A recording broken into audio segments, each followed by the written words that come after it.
Democrat Jack Conway and Republican Matt Bevin answered questions at the Kentucky Farm Bureau Forum in Louisville. Phil Pendleton tells us what each candidate plans for our state. After the prepared presentations, exclusively before Farm Bureau officials and the media, Jack Conway and Matt Bevin met in what was only their second joint appearance before the fall campaign.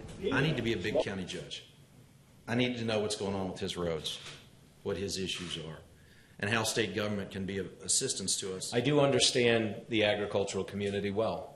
It's how I lived my life until I went off to school when I was 18. Bevin says he understands the importance of raising crops and finding solutions, and he says the farming community has faced too many rules and restrictions. We have overregulated and suffocated our small farmers and business people. This will end when I'm governor.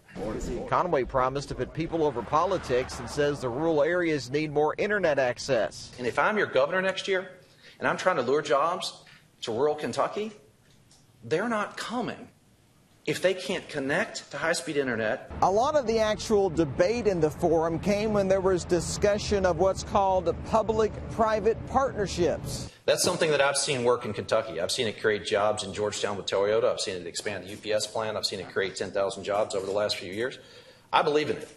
My opponent is on record as saying he doesn't believe in economic development incentives. Bevin countered that he does support the public working with private companies, but he says he doesn't want just one of those entities to prosper. And we better make sure that when we enter into these, that there is a good, absolutely well-defined path for them to be able to make the profit that they expect in the way that they expect so that it doesn't come back on the taxpayers of this state. In Louisville, Phil Pendleton, the Fox 56 10 o'clock news. The candidates will also meet next weekend, where they're scheduled to speak during the annual Fancy Farm Picnic in Graves County.